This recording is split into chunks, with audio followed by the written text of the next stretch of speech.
Okay, very good morning to one and all. Today we are going to discuss about CPU scheduling in operating system.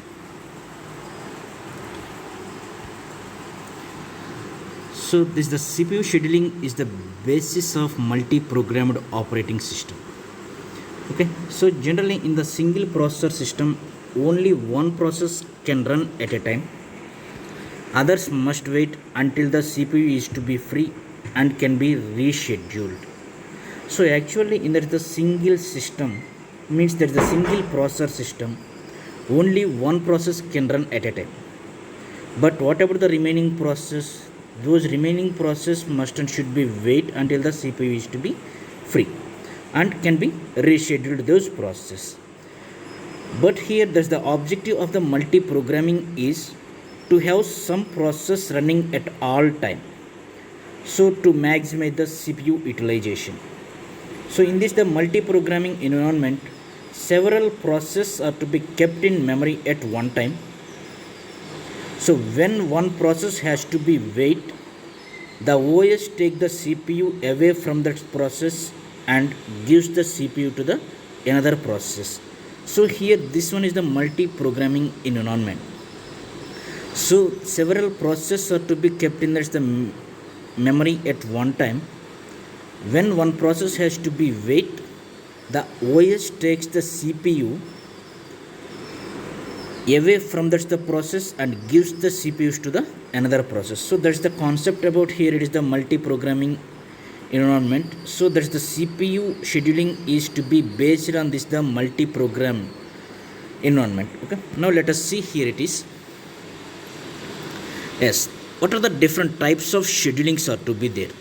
So here these are the two types of schedulings are to be there. One is for the primitive scheduling and then non-primitive scheduling. So what's the difference here? It is in between that's the preemptive scheduling and the non-preemptive scheduling. Let us see. Preemptive scheduling is used when a process switches from the running state to ready state or from the waiting state to ready state. Already in the previous concept we already discussed what are the different process states. So here remember that's the what is in primitive scheduling. That's the primitive scheduling is used when the process switches from means that can to be changed from the running state to the ready state or from the waiting state to the ready state. So that type of scheduling we have to be called as in preemptive scheduling. But what about the non-preemptive scheduling? That's the non-preemptive scheduling is used when a process terminates or a process switches from the running state to the waiting state. So actually these two definitions have to be depending on that's the states of the process. Okay. So what's the difference here? It is that preemptive scheduling and the non-preemptive scheduling. Here in this the preemptive scheduling, that's the process can to be moved from or change from that's the running state to the ready state or that's the waiting state to the ready state. So that type of scheduling we have to be called as in preemptive scheduling.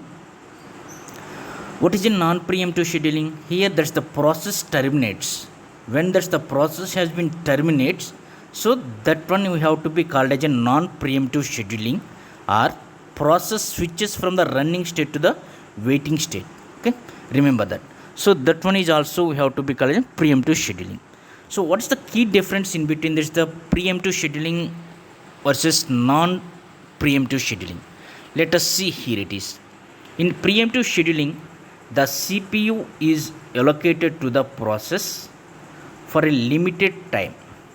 Okay, whereas in a non-preemptive scheduling, the CPU is allocated to the process till it terminates or switches to the waiting state.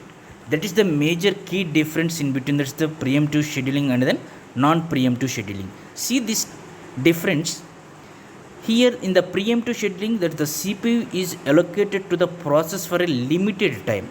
So in the time when that's the process has been completed, there is the no problem, but that's the process is not completed, that one is automatically changed, that's the state. Okay, So that's the here it is that the CPU is allocated to the process from the limited time, whereas in non-preemptive scheduling the CPU is allocated to the process till it terminates. Means when that's the process is to be there in it under execution, when that's the process has been completed, then that's the process is to be there in that's the non-preemptive scheduling, or that's the process can to be changed from the waiting state. Okay, so this is the major key difference. Remember one thing here, it is that here that's the process we can to be forcefully stops the execution, that is about the preemptive scheduling. But here in the non-preemptive scheduling, when that's the process has been completed its execution, then only we can to be terminated. Okay, that's the major key difference between preemptive scheduling and then non-preemptive scheduling.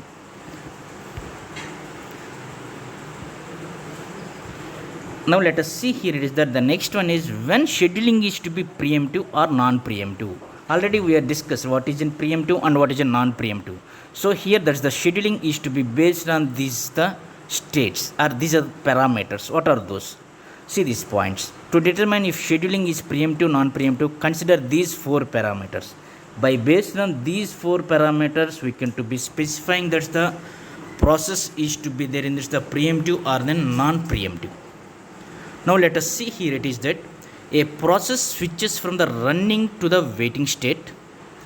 Okay, and the second parameter is that specific process switches from the running state to the ready state, and the next one is the specific process switches from the waiting state to the ready state, and then last one is process finished its execution and terminated. So by based on these four parameters, that the scheduling is to be in primitive scheduling or then non-preemptive scheduling. Before we understanding that, we must and should be know about that's the what are the different states of process. Without knowing about that, it's very difficult to understand that's the difference in between that's the preemptive scheduling and then non-preemptive scheduling. Here these are the four conditions are to be there. The first condition and fourth can apply those schedulings is called non-preemptive. Means what is the fourth one? See this one. Process finished its execution and terminated. When that's the process is completed its execution, then only that is to be terminated. That is to be coming under that's the non-preemptive. And what is the first one? A process switches from the running state to the waiting state. Okay, when that's the process is to be entering the running state to the waiting state, so then that one is to be non-preemptive. The remaining one is that the preemptive scheduling. Very very important, you must and should be remember this the difference. Yeah, before going to discuss about the CPU scheduling algorithms, must and should be you know about these the terminologies. What are those? The first one is the burst time or execution time. So which time we have to be called as in burst time or execution time? It is a time required by the process to complete execution. That one we have to be called as in burst time or execution time. Means that the process, how much time is to be required to complete its execution. So that time we have to be called as in burst time or execution time. Which is an arrival time, when a process enters into the ready state. Okay, so actually that's the process is to be there in that's the new state. So when that's the process is to be entered into that's the ready state, that the time we have to be called as an arrival time. The next one is finish time. Which time we have to be called as a finish time? When the process complete and exit from the system. Remember this point. So here finish time means that then the process complete and exit from the system, that one we have to be called as in finish time. The next one is multi-programming. So multi-programming means, what is that mean for the multi-programming? Already we have discussed a number of programs which can be present in memory at a same time. That is means simply we have to be say the multiple programs are to be there in the memory at the same time. So that is the multi-programming. Job. What is in job? It is a type of program without any kind of user interaction. So any user interaction, that one we have to be called as in job. User.